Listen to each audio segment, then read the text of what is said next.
Good evening, ladies and gentlemen. The Public Works Committee will come to order. And as usual with committees, there is a general agenda, a consent agenda. Consent agenda is taken as one action unless items need to be pulled. Are there any items on the consent agenda which staff or council members wish to pull? Mr. Chairman, if there are none, I make a motion to approve the consent agenda. Is there a second? I second that. All right. Is there discussion? Hearing none. Those in favor, please vote yes. Any opposed, no. That's approved unanimously. Thank you very much. We'll go now to item G1, please. Item G1, resolution authorizing temporary street art downtown located in the east, north, and northwest wards. And this is from Mr. DeCane and Ms. McCullough. Ms. McCullough. Good evening, Mr. Chairman and members of the committee. Good evening. Good evening. This item comes before you because Carolina Thunderbirds hockey team has their kickoff, and according to our ordinance, they are required to, before they can put their decals on the street, we would need council approval for that encroachment. Is there discussion? Questions? Move approval. Second. All right. Comment? All right. Comment. Do I get a comment? Yes. Just as a matter of record, I'd like to commend the Thunderbirds for a successful season. They were excellent last year and brought great glory to the city. And I'm sure they're going to do as well, if not better, this year. Not only are they playing hard on the ice, but they're making a contribution in a variety of agencies throughout the city as they integrate themselves into our life and making a contribution off the ice as well. So I look forward to having their little logos on the street. I hope they don't get in the way of the The birds? The birds, scooters. of the birds. I was wondering if we could make them three-dimensional, you know. I'm not going to get into the birds right now. Other comments? If not, those in favor, please vote yes. Any opposed, vote no. And that's approved unanimously. Thank you. Item G2, please. Item G2, Winston-Salem Transit Authority Services Update. Ms. McCullough. Thank you again. What you have before you is a quarterly update that we've been providing since last year. The update just gives information on ridership, on our fixed route and transit services, and other information as it relates to Worcester. So I will be happy to answer any questions that you all may have. High points, please. High points? Some of the high points that I could share with you is that, that we changed our routes last year. I guess it was the year before, 2017. Since then, we did see some decline, which was expected when the routes changed, but we've also, in 2018, seen an increase in ridership, and that increase has continued to occur for a fixed route.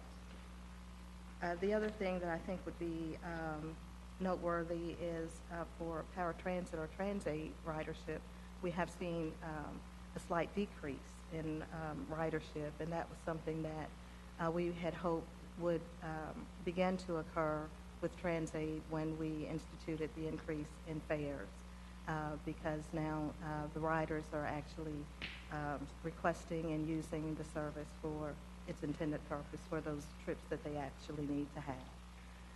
So I think that was something that we would hope would happen, and that has occurred.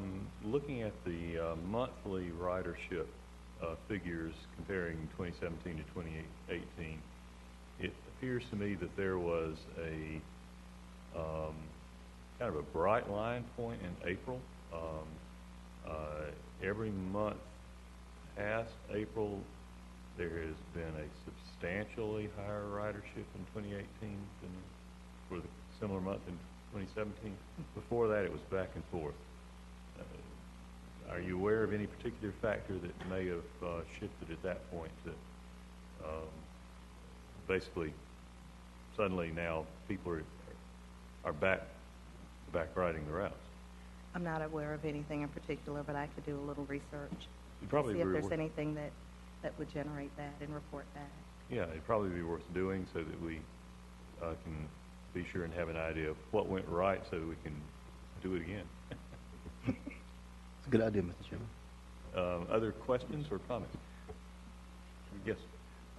We're already beginning to see the impact of Business 40 closing and the adjustments that are being made within the transit authority.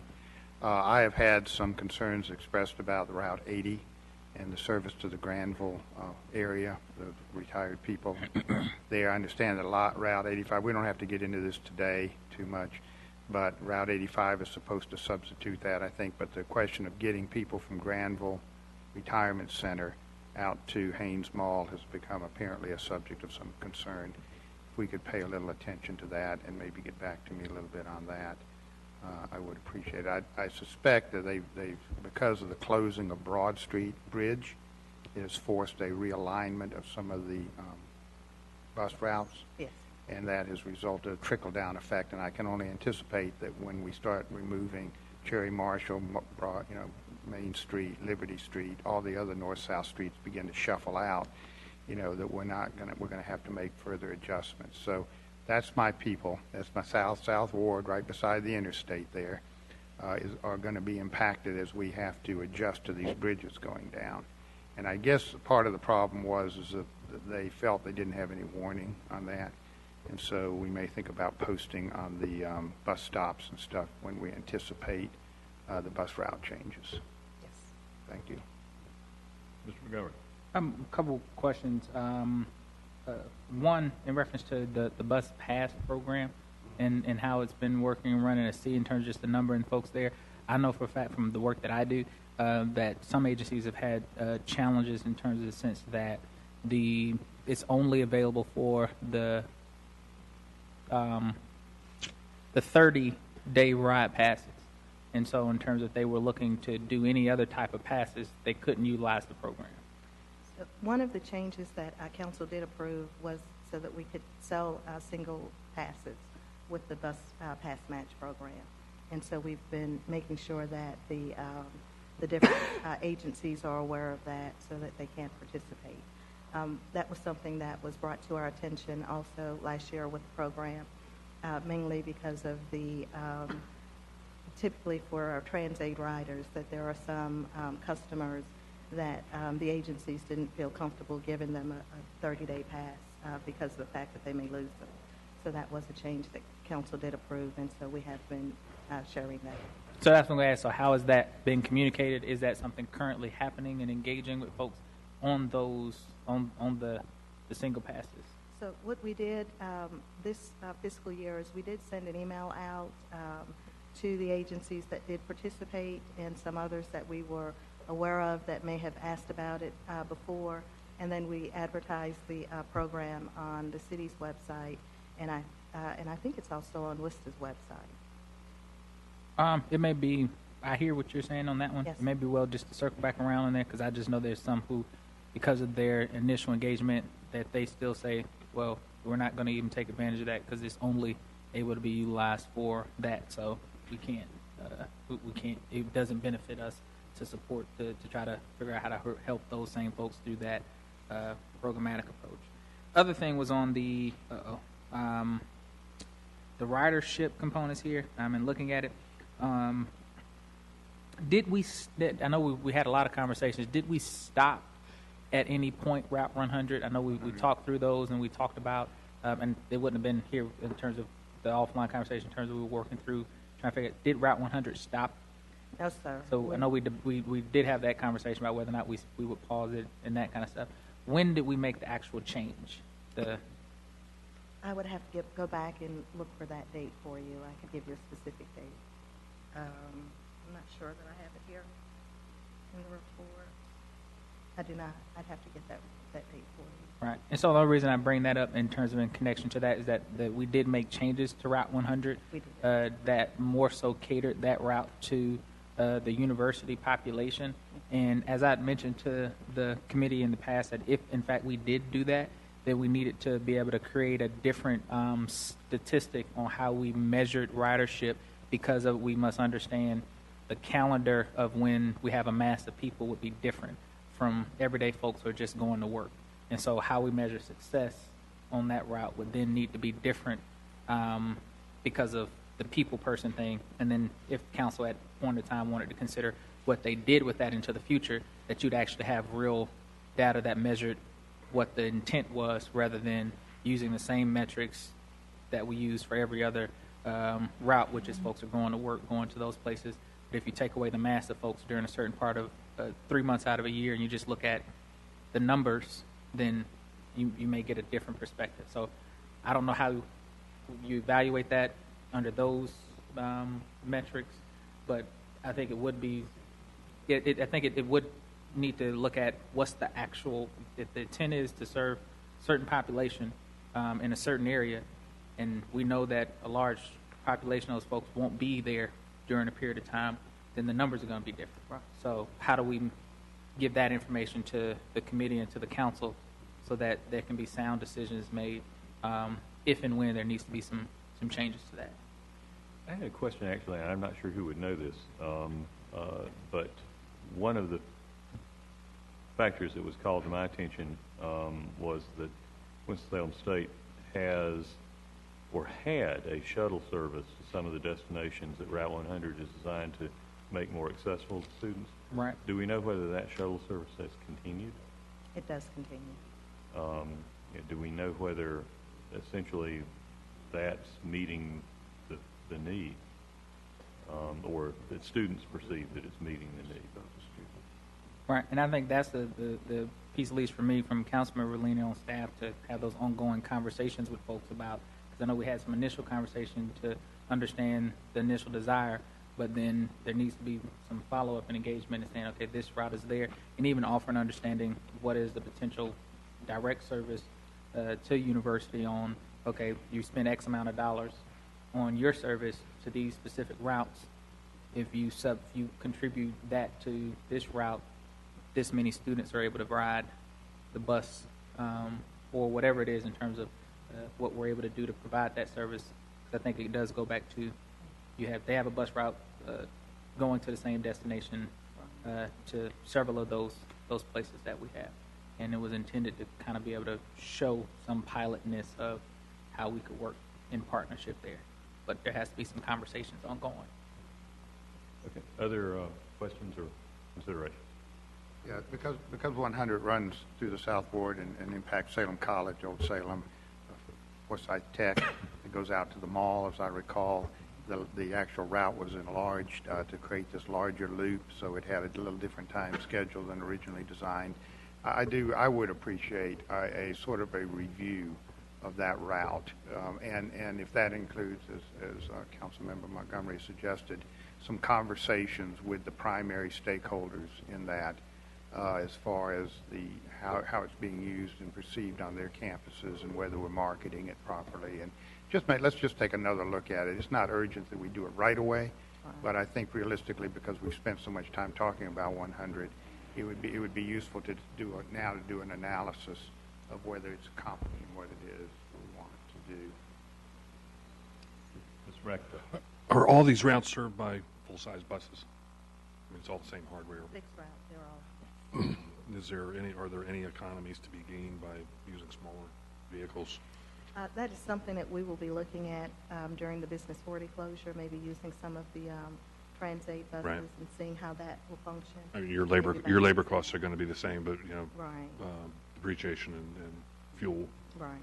So that is something we're exploring with the Business 40 closure, and if we see that it's successful, that may be something Great. we want to consider. Thank you. I know that question that comes up periodically, and that what I recall Mr. Turner telling us previously was that there was very little fuel savings on a per mile basis between the larger and smaller buses.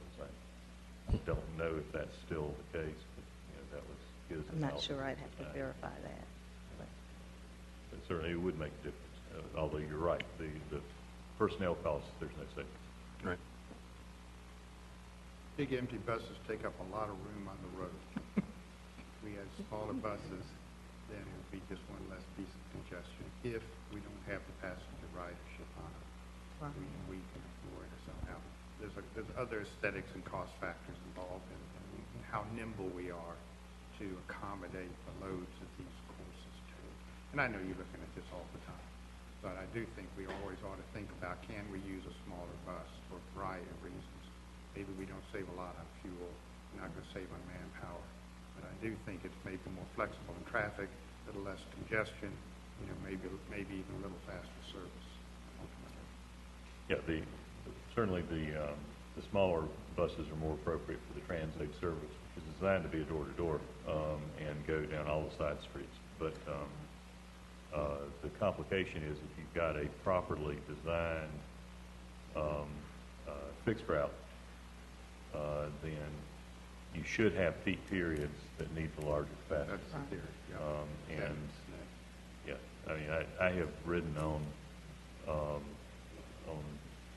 fixed routes that had very few people on them during most of the off-peak period, but were standing room only during peak service. So it would have been really inefficient to have two size vehicles and run one peak and one off-peak. But yeah, I mean, certainly. I think it's useful for the public to know that we had 1.6 million riders. Is that right? Yes. 1.6 million trips riding on our buses. Yes. And so when we think, we see empty buses, well, exactly what you say, maybe certain times of the day, but other times we're getting a lot of people moving around here. Yeah, there are times that bypass 40 is practically empty in the middle of the night. So anyway, anything else on the specifics of this report? Thank you. All right, thanks very much. One question, Mr. Yes. Chair, and I don't know if we want to continue to grow our system into the future in terms of how we work, and so what I say probably may not be something we want to do. I just when we look at efficiencies, when we look at those times of days that we know, and looking at data and how we may assess that data, to say, are there times of days that certain routes timing should be adjusted? I know that becomes more confusing for riders when you start to do those kind of things, but if we know that every day between, let's just using out of the air, 1 o'clock and 3 p.m., we have extremely low ridership on all of our buses, then during that time frame, does it make sense that the frequency changes during that time? I'm just saying that, just wondering, are those realistic things to look at, or do we want to, or we look at into the future to ensure that we keep the same standards going on? And I don't know if that's something that we currently look at and do in different ways, but again, I won't be around the table making the decision, but it's out there. I think one of the things to keep in mind, though, when you have a fixed route system, that when people know what to expect and when to expect it, then you have the tendency to have more riders. But if we start fluctuating and it's only available during certain times and not other times, then you might have a less likelihood of wanting to ride the bus, because now what if something happens in the middle of the day, even though typically I'm riding it in the morning and the evening, but something happens in the middle of the day, but the bus isn't running. And so that's something that we are even looking at during the Business 40 closure, and making sure that there's a comfort for that rider to know that when they need to use the bus, that it's available during the set times that we have. Right, and I that's just something I threw out there, but I understand in terms of how we want to pick up those riders, with moving to more efficiencies, unless we take a much larger step forward in some things we do, we're not going to pick up those discretionary riders. And currently we move towards things to pick up those discretionary riders, and I want us to pick up those discretionary riders. I would be a discretionary rider because I have maybe just a walk down my driveway to catch the bus, but it's because of those same things why I don't. The increased frequency is what we get the request for more. We want more increased frequency and not less frequency. And for the intercity regional commuter service that have buses that basically run only during the peak periods, they have to utilize what they call a emergency ride home service, so that if someone has a health or family emergency in the middle of the day, they'll call and they'll have an Uber or a taxi paid for them to get them get them home, whether it's back to Greensboro or up to Mount Airy or, you know, wherever. And you know, that's a, you know, as your system increases in size, that can get to be a pretty expensive backup service. Right. But all good questions. All good questions. Well, let's go to item G3, please.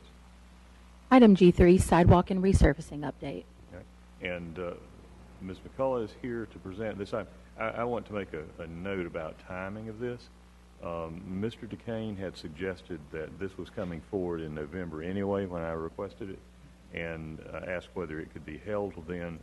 And it was my decision to move it forward to today's meeting. And I'm going to suggest that we also have it in November. But I asked for it to be at this month's meeting for a specific reason.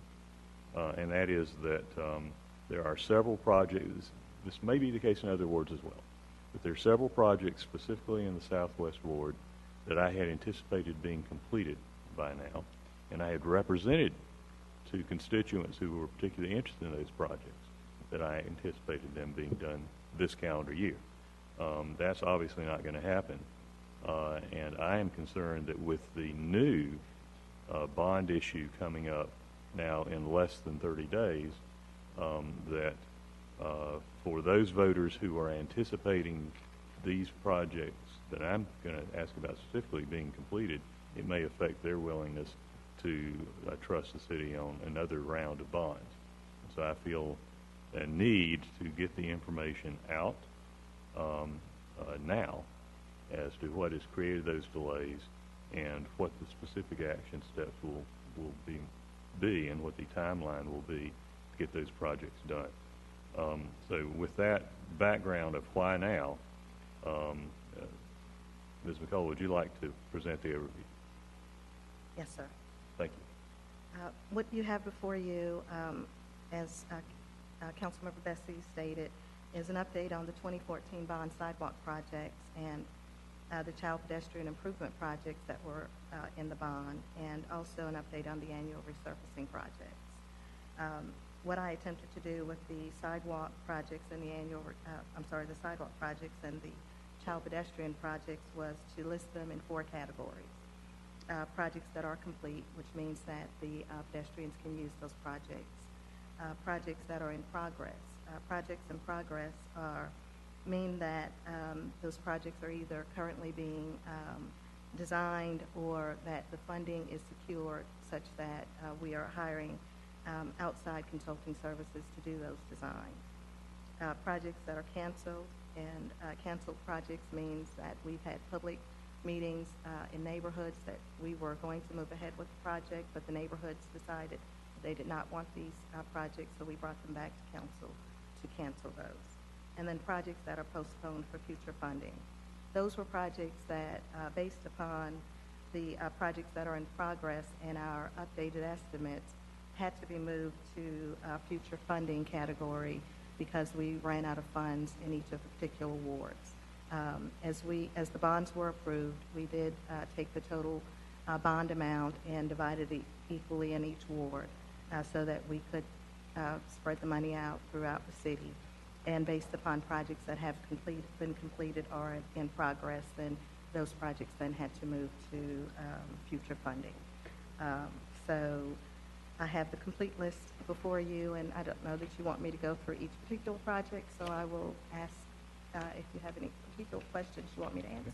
Let me ask other members of the council if there are any particular projects that you'd care to ask about in detail, where they are, why they are, where they are, and what the timeline is for moving forward with anything that has been delayed. Mr. Larson. The two documents that you sent us, which listed by ward various projects that were being done, is that all basically within the same budget? I mean, the fact that I've got one list that gives a fairly extensive resurfacing list, and the other one looks like a sidewalk and maybe road surfacing projects together. And I apologize, I didn't even address the resurfacing. Yeah. The resurfacing did come out of different funding. It's based upon the annual resurfacing funds that were available for fiscal years 2017 and 2018. And then there was some leftover bond resurfacing funds in each of the wards. And so based upon the funds that were available in each ward, we then developed a list that then when the project was approved, the council also approved the list. The resurfacing list itself was prioritized, and we had a prioritized list of the roads to be resurfaced by November of this year in anticipation of the Business 40 closure. And we typically don't do that, but because of Business 40 closing, we knew that traffic volumes on particular roads would increase. And so we then, we also have a contractor that's not just working with the city, but they're also working with the state trying to get some roads resurfaced before November. So then we had to look at the list and look at roadways that could potentially be impacted by the closure and get those roads resurfaced before Business 40 does close. The other roads, which are listed as priority 2 and 3 streets, were then scheduled for completion by spring of 2019. I'm sorry, to be started in spring of 2019, to be completed by, I think it's July or December of 2019. That list are roadways that are mostly in residential areas that we didn't anticipate to have the same impact from traffic with the Business 40 closure. So that kind of explains that list, and I hope that answers your question, Councilmember Larson. Well, it sort of does, but, sort of looking at the front list of repaving and looking at the areas being covered, Jonestown Road, I don't understand entirely how some of those relate to the closing of 40, but we're not going to belabor that. What I want to look at is priority 2 and 3 streets, and then those projects that were deferred or canceled even, I guess for lack of funding or whatever, and looking at that list, I keep looking for the S at the end of the project, South Ward, and there is virtually nothing in there on South Ward. And I can't believe, driving around in my ward, that there's not something that needs paving. I can give you a variety of streets that would fall under, I think, either priority 2 or 3 even. And I'm trying to understand how all these other streets are listed, and if you go down priority 2 or 3, or even the resurfacing that has been done, which I appreciate Main Street and Water Street done, but other than that, the resurfacing virtually is void in the South Ward. And I can't believe that my streets are so much better. If they are, I should put that out on my website and saying we have exceptional streets. So my question to you is this second list of repaving, in fact, equitable? And you can't answer that now. I can answer that, because that was in the document we brought back in the spring. A couple of streets like South Main was a considerable amount, but back in the spring we did bring, when we issued this contract, I think it may have been your request, Councilmember Larson, to make sure that we showed the table by ward, including the previously spent bond money.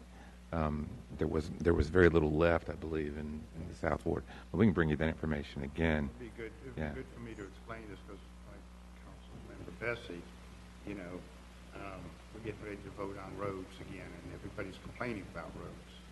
Right. So we did a fine job of paving South Main. Everybody saw that, and it was, why do you do that, not Marshall Street or any of the other streets that have problems? So, yes, I will need some answers as to what has actually been accomplished by the bond money particularly. But if we have other allocations of just general transportation repaving money, how that allocation is made equitably within the wards. Mr. Montgomery. Well, that was the point I was going to make, that this list, if I'm not mistaken, was primarily bond ordered projects and funds in terms of the listing that we had in terms of this in terms of was the it sidewalks and the child pedestrian are bond funded. The sidewalk is The bond. resurfacing list is a combination. A combination of bond and 2 years of annual resurfacing funds. but there would have been a larger number of streets under resurfacing, under bond dollars, and under the Yes. annual appropriations Yes. that we have there. Initially, when the bonds were initially approved, when the bonds were Well, approved, there were, yes, yeah. but there, Yeah.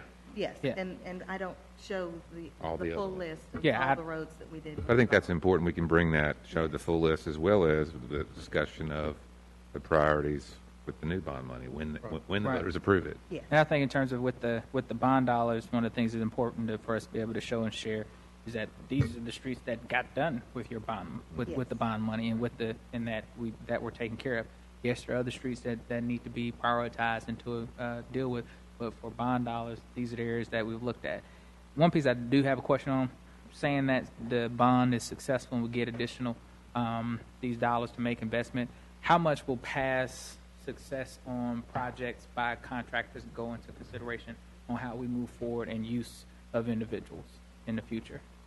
I think the contract language talks about success of the project as far as awarding in the future, but we do not pre-select, which means that we do not limit who can bid on the project in advance. I understand that. I'm talking about when you get down to scoring and we start looking at that process.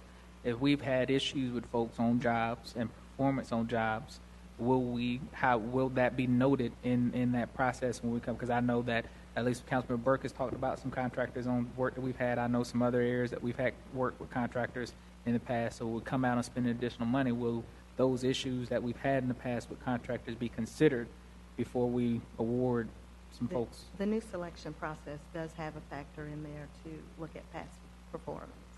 Right. So that is one of the things that is considered, particularly- not just and the. We'll get on that bandwagon, but specifically when people come into your neighborhood, they need to respect the neighborhood that they're doing work in. Yes. And that was one of the big concerns on some folks, that you come in, and yes, we know it's going to be disruptive, but if you can limit the disruption, then the contractor should do that. All right, then let me start with some of my questions, and let's go to resurfacing.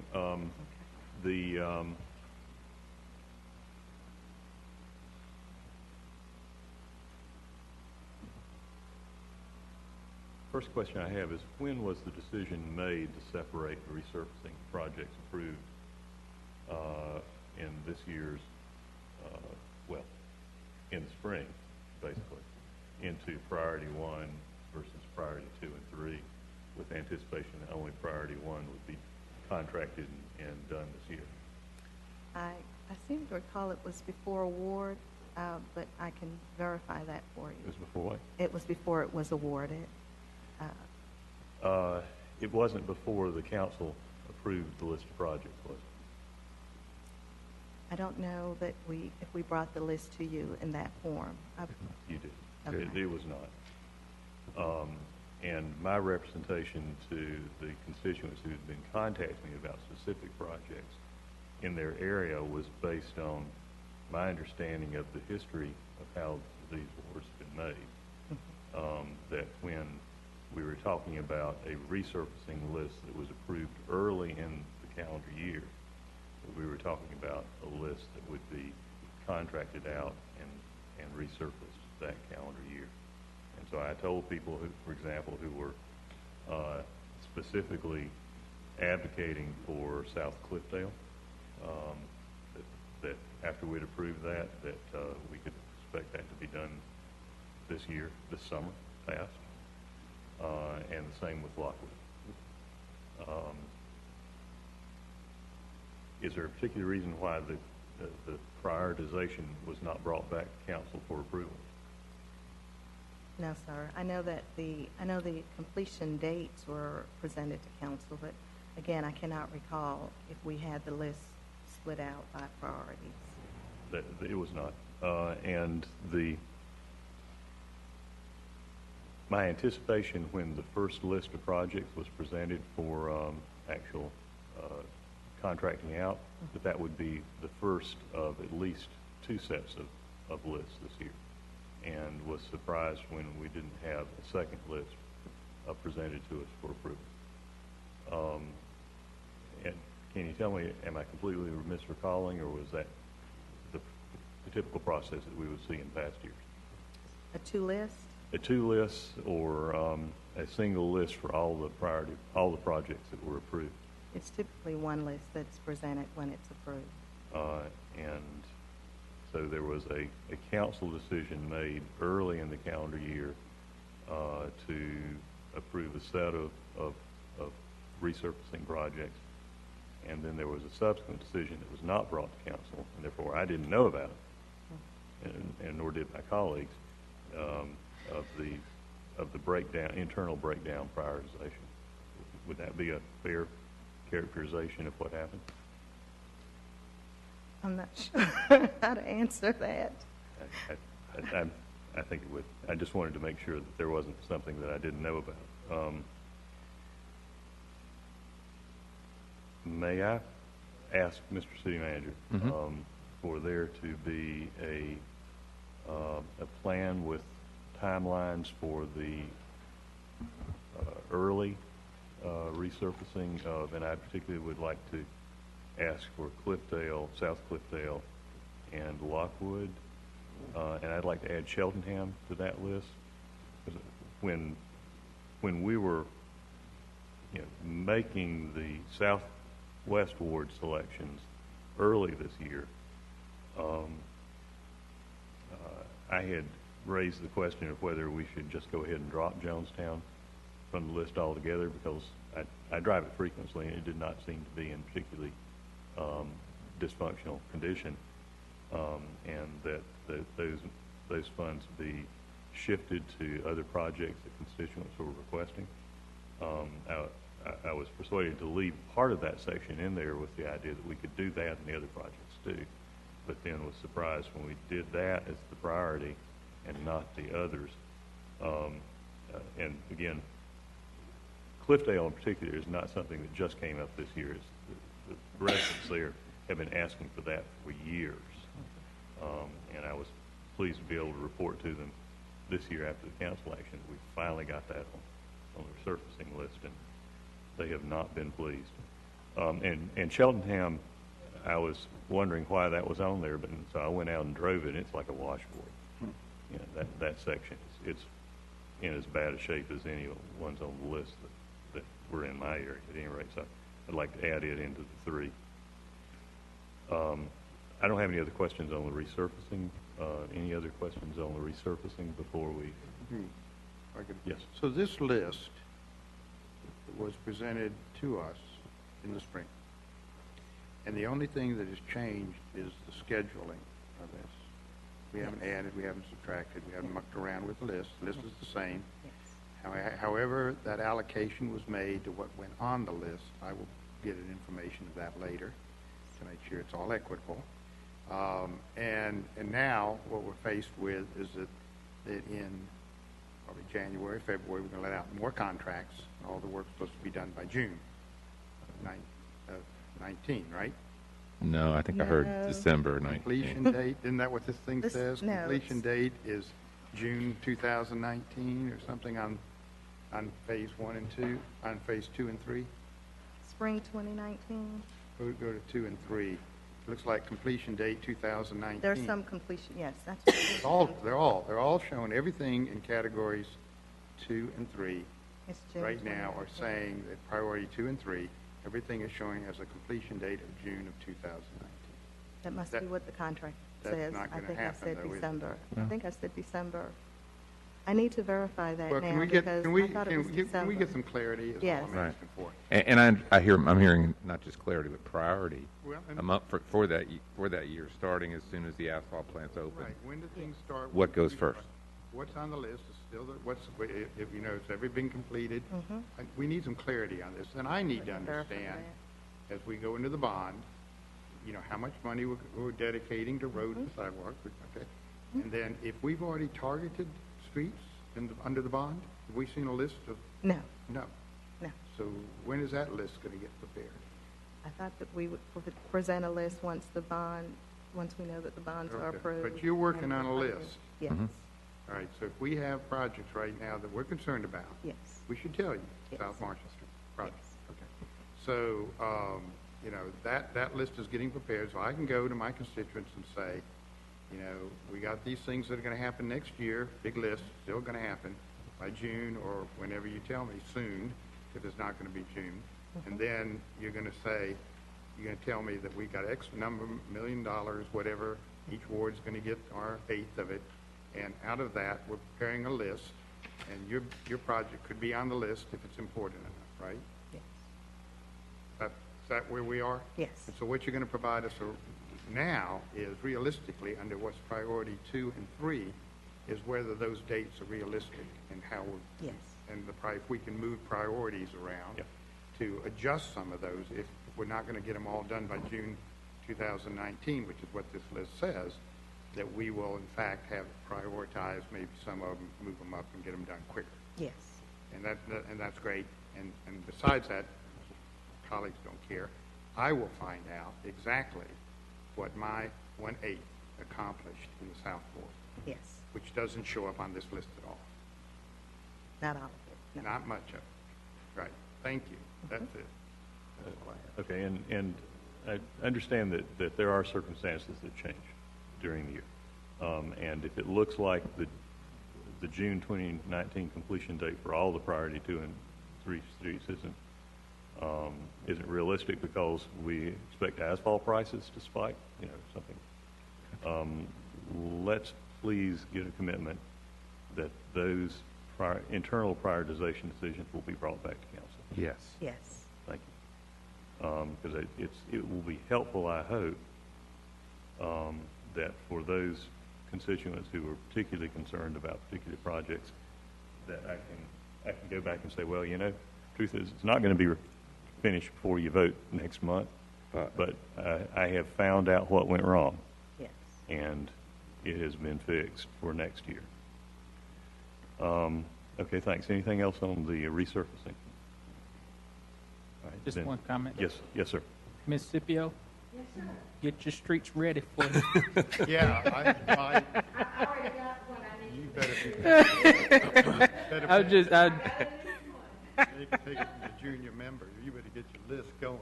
Yeah. All right. It's important. Yeah, Mr. Clark, who's not here right now, will never tire of reminding us that he hears more about street resurfacing than practically any other capital project, second only to what he hears about leaf pickup. yeah. You're right. Tough business. All right. Tough business, Mr. Manager. Thanks. Let's go back then, please, to the sidewalk and pedestrian safety improvement projects. Yes, sir. And again, I have 2 in particular that I want to inquire about, but let me turn to my colleagues first and see who has others that you want to bring up sort of on a priority basis. Again, with the anticipation that the update will come back in November for a further opportunity, and we can put Mr. Duquesne up on the hot seat. He's at the school government, learning government this week, so. He explained that he had a commitment in city training that was going to keep him from being able to make it to this meeting, and he didn't want to appear to be dodging responsibility. I understand. He is watching and texting me, so he is watching it. So. All right. Is he sending emojis? He's sending a text, I'm sure, that came through and said, "Can't you shut Bessie up?" But anyway, okay. Inquiries about sidewalk or pedestrian safety projects from other colleagues. Yes, Mr. Lawson. Canceled projects. Those were done in consultation with individual council members? Yes. Yes, they were. And are those now still on a priority list somewhere that we should be aware of, or are they just falling off the table and somebody's going to have to start all over with them? Basically, they've fallen off the table, and it would probably, if someone else on the street requested, then it would start through. So we would the whole have, as process. council members, if we see that on the cancellation list, we're going to have to re-advocate to renew, putting them back on the list. Mr. Montgomery. Yeah, for none of the council ones on our side, the neighbors said they didn't, you know, like on Kennard, they didn't want the sidewalks. They didn't want they had a meeting with the neighbors, and they said, we're fine, we don't want it. And so with those kind of things, you know, I lean to the neighbors and the folks in there. Just a question on the Liberty Main sidewalk components. Is that because of what the state's doing? We're waiting them out for the work that they're going to do, or? It's waiting for the two-way conversion. It didn't make Okay. sense for us to go in and do some of the bump outs, knowing that the two-way conversion would be coming. And so that one is postponed. It's not really postponed for future funding in the sense because the funding is available, but the funding for the two-way conversion hasn't occurred yet. So that was, the bond. so that was a question. I know that was in the bond, and so that's what I thought there was streetscape funding associated with that as well. So was a portion of it allocated prior to, and we're getting another portion here? So the Liberty, what you're showing here is streetscape or bump outs that were requested, and you made the decision to use sidewalk funds to do some of that. What we're waiting for is the two-way conversion, which includes some resurfacing, relocation of signals at intersections, and so it's a little bit more. So that's in detailed addition. work, and that's separate funding that we requested in the bond. And so to that, and just want to drill down maybe, Mr. Chair, does that include the extensions? Because we had talked before, the extensions of the brick sidewalks, or will those just be the regular sidewalk? Because in that section, they're the brick pavers. I know we did something special there at the APHIS building. We extended Right. those to continue the brick look. I don't But- recall any funding for that. Okay. I'd have to So they go just be back the regular? It's just the regular Okay. sidewalk and bump outs is what is Okay. included. But there is some additional funding in the East Ward if there's something else you want us to look at. Right, and that's what just one I know it made sense for them in that development to.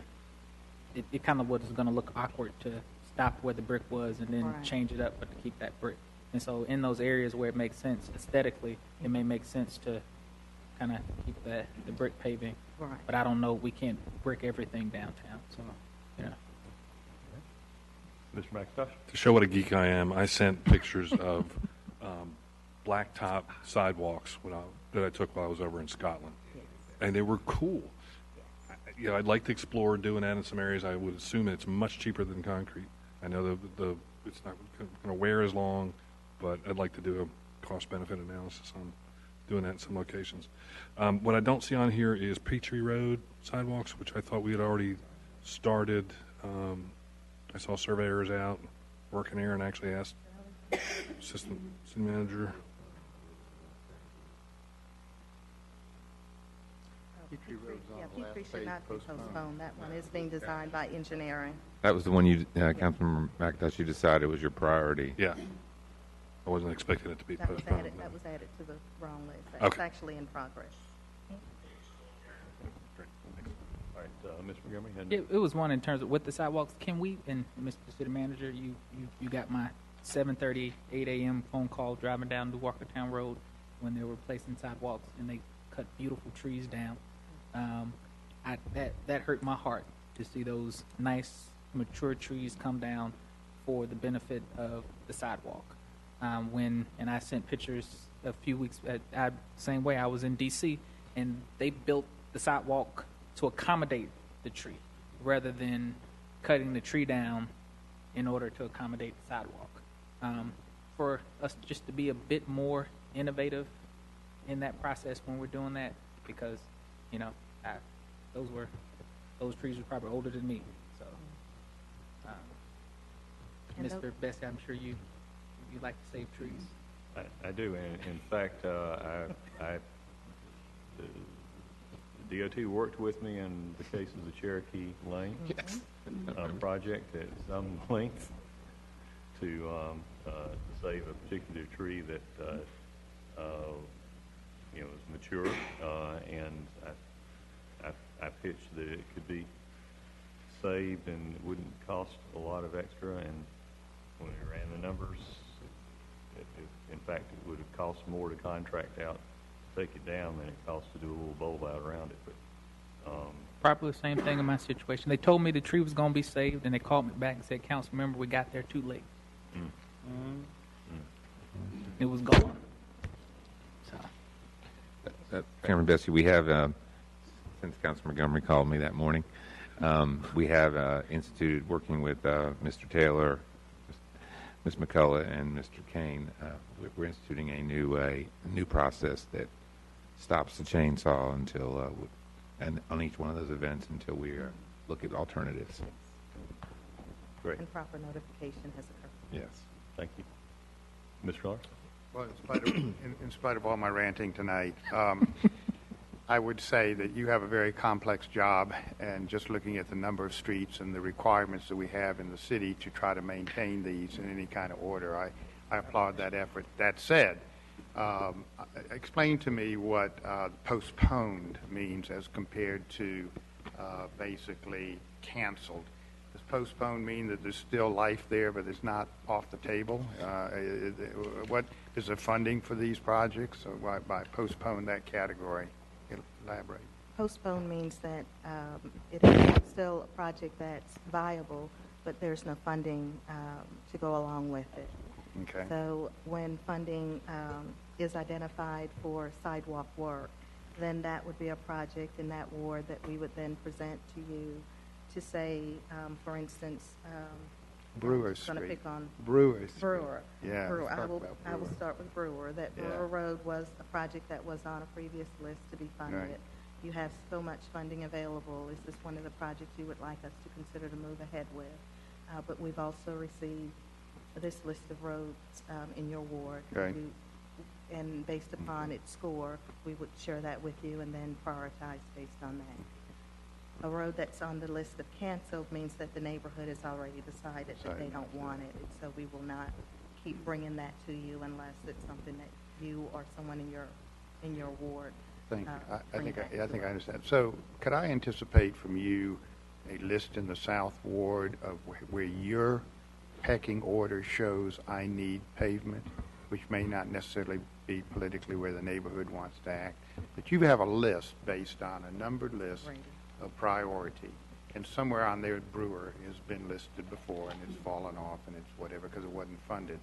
But for me to understand where DOT is actually identified on your evaluation, if I'm going to get 1.6 million or whatever I end up getting in this process, to try to begin to understand, Brewer is a very expensive project.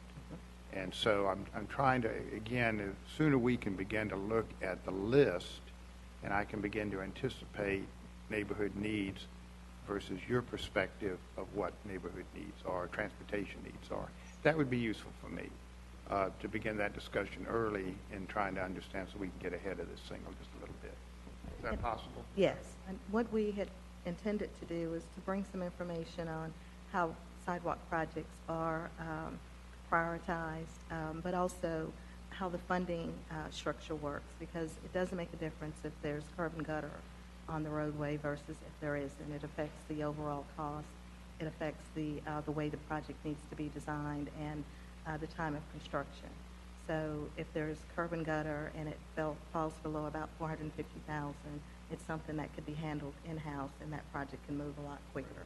If there's no curb and gutter, such as on Brewer, then we're usually looking for federal funds, which is an 80% match, but we have to go through the selection process of getting the funding through the MPO, and then once the funding's approved, there's that whole process of actually going through the federal process of design. And so there's a 20% match that the city funds are being used for, but that time frame can go from maybe where there's curb and gutter and we can get a project done within about a 9-month period on the high end to maybe a year to 2.5 years. Two. Yeah. Yeah, 2.5 years. So there's the, Well, you leverage it, and I Yes. appreciate your efforts to do that. It's incredibly important to be able to do that. The problem I see is we got some very expensive projects, and they Yes. never quite make over the hurdle. Yes. Is where we are. Mr. Taylor? Thank you, Mr. Chairman. Ms. McCullough, I think it's no secret. I've probably been on just over 9 years, almost 10 years. I noticed about 8 or 9 years ago there were not very many streets in the Southeast Ward that were in the queue to be resurfaced or sidewalks to be constructed. But I think over that time, I think you and your staff, you've done a great job of helping to bring our streets up to par. So I'm not insinuating that there's been favoritism in any way, but I'm just going to give you a ray of sunshine and just say thank you for the work that you've done, particularly in the Southeast Ward. I know people are way more happier with their streets. So I don't have a problem with the resurfacing list. We've had several conversations. There's a neighbor in the Morningside community, and I'm just going to call her name, Miss Jackie Teal, and some of her neighbors are extremely, and when I say Miss Jackie Teal, everybody knows her. She's like the neighborhood police, and rightfully so. But they've asked for a sidewalk on West Sedgefield, and I'm willing to go back to the table and work with you to establish priority, to figure out how we might be able to put a sidewalk there. There might be another street or so in the Broad Bay community, around Broad Bay Heights. I just had a neighborhood meeting with them sometime a couple of weeks ago. So what I try to do is I try to go around, instead of having large town hall meetings, I try to go to individual neighborhoods. So these two particular areas have come up, and hopefully I'm able to work with you to maybe reorganize priority to some of those neighborhoods and communities. Thank you. Okay. There are two projects in particular that I wanted to raise for review, please. First, I want to say that in terms of the projects that were actually constructed in the Southwest Ward, what happened here was there was a wish list that was shared with the public before the 2014 bond vote. After the 2014 bond vote, the next year, we realized that the costs of constructing these projects had gone up, and that the original estimates of what we could do with the proceeds of the bonds was not realistic, and there were tough choices that were made in full consultation with council members. And I'm very pleased that Everett, Cherokee, and Old Vineyard were done as promised on a timely basis. That we did have to cut some projects that we couldn't pay for, and I'm anticipating the same process was done in other wards as well. The questions that I have were about two projects that are on the in-process list. Griffith Road, I hated to have to acknowledge that had to be postponed, but the truth was that it was the costliest project on the Southwest Ward list. And if we put every dollar that the Southwest Ward had, I'm not sure we would have finished Griffith Road. And we wouldn't have been able to do anything else that we promised we were going to try to get done in the Southwest Ward on the sidewalk list. So I agreed, that had to be postponed. We were lucky to find some other funds through the SDPDA process in the regional priority, bike and pedestrian project prioritization for that project. But that was a couple years ago now. And the folks in that area whom I've been promising, okay, we found the money, we've approved the project, it should be going forward for any time now. It's still on the to-do list, and I believe that there are some specific problems that came up. Can you please tell us about the ones there? Well, typically, when we identify projects that are funded through federal funds, we utilize other city staff to then work through the design. But because of staffing vacancies, then those projects are now back in DOT. And what we're doing is going through the process of hiring consultants to prepare that work. That process means that we then take the city's selection process and then have to get it approved through NCDOT since they're federal funds, and we're currently in that process of getting that selection contract approved. When did we realize that we didn't have staff capacity to do all the projects that would normally be done with in-house engineering? It would probably be between maybe 6 months or so, I guess. I'm guessing now, Councilmember Bessie. Unfortunately, all time kind of comes together. Sure. I had to look back at my notes on some of this. But I can probably get you a time frame. Yeah. I know that we have had city engineering staff do design for projects since that time. How was the decision-making process made on which projects would receive priority for the internal staffing For the for city. design? So the list that we provide to engineering when they're doing the work is based upon conversations and the approval that council gave us. And so there was an approved priority list by council for particular projects for sidewalk. And based upon those deadlines, and that was how they had their work scheduled. I don't recall any other Southwest Board projects that were done with internal design after that point.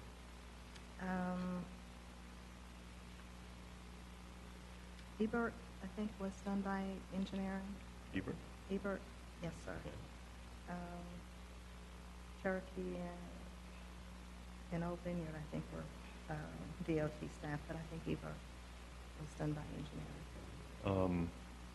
Now, this is a cross-departmental issue. We've got an engineering department,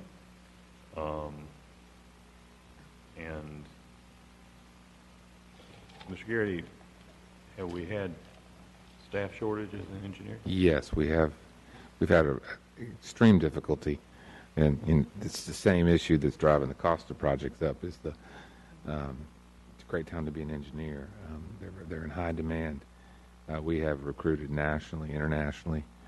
We have, I think, 2 vacancies right now in engineering, and so we're trying to push more projects out. We've been doing different things, even using Mr. McNeil in marketing to help us try to recruit engineers. The biggest issue is the salary. When the new pay plan takes effect in April, we'll be much more competitive on starting pay for an engineer. Because of that, one of the things that we decided to do back in the spring was ask DOT with their 1 engineer, I believe, right, to take on. DOT only has 1 engineer, but we asked them to take on the sidewalks so that the remaining people in engineering could handle greenways and road projects like Meadowlark, which was very far behind. So they were just trying to prioritize all those projects. But that's why we're trying to get outside on-call engineering to help us design a lot of projects for us. What the 1 engineer in DOT who was asked to take on sidewalk projects, have they taken on particular sidewalk projects? Well, what they're doing is putting together the package for advertisement, the RFQs. So the engineer on staff is just putting together the package. They're not actually doing it. He's putting together the specification. So it's a combination of one of the planners and the engineer in the department. And I didn't point out that Miller Street is another project in the Southwest Ward that engineering is managing. And most of Miller Street is actually in the Northwest. There's a few feet between the Cloverdale and Miller Street. It was never on my priority list. Mr. McIntosh? I don't remember if it was or not. And another question of sort of when the internal cuts are made on that would be, can we have those brought back to for council consultation, please?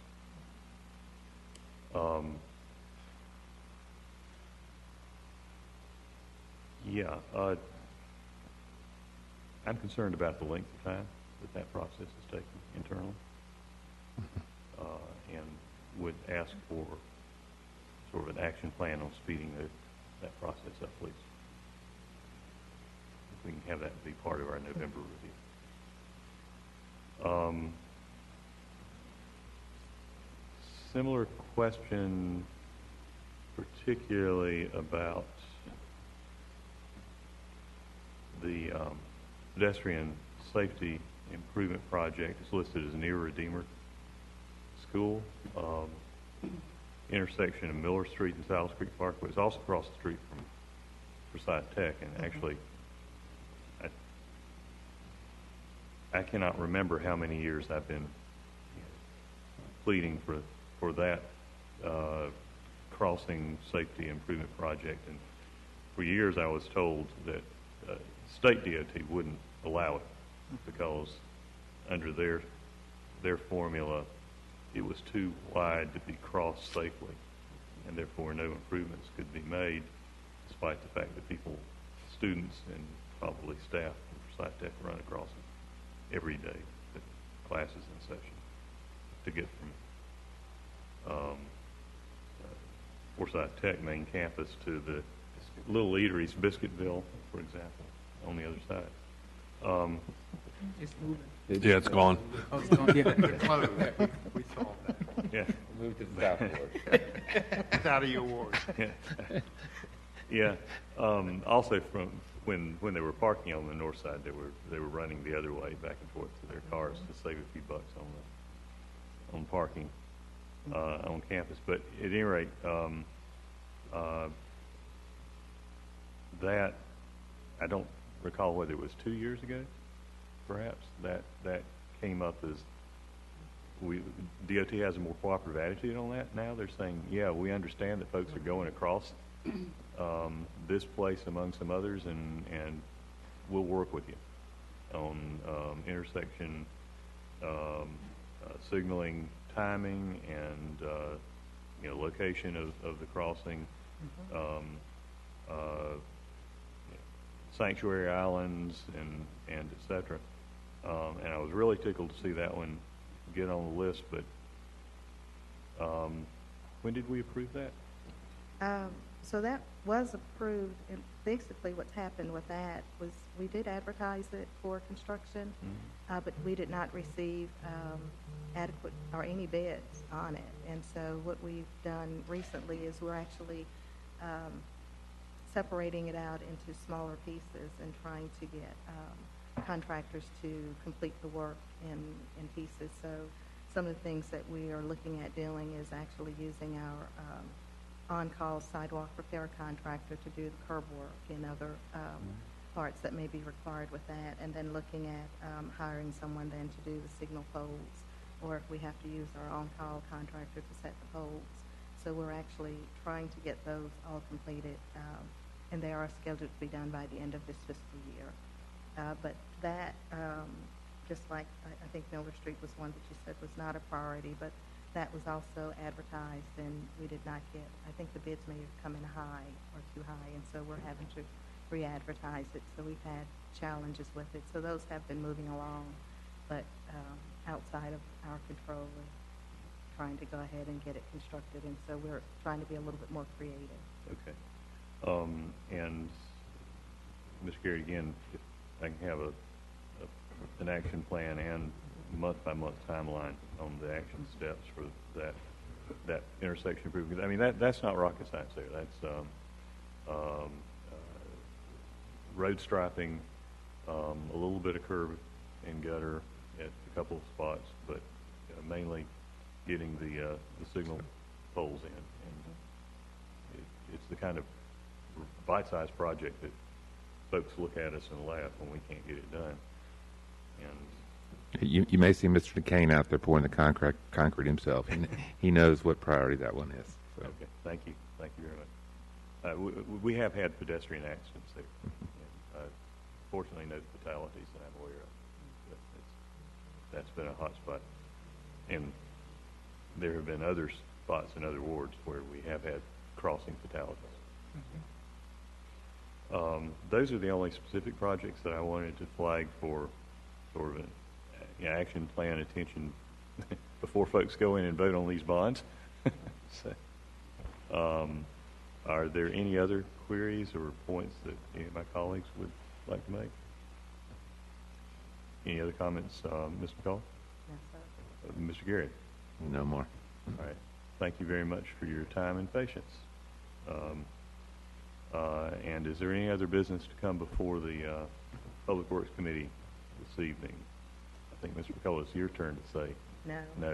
You didn't All right. quite do it for Yeah, right. We are adjourned.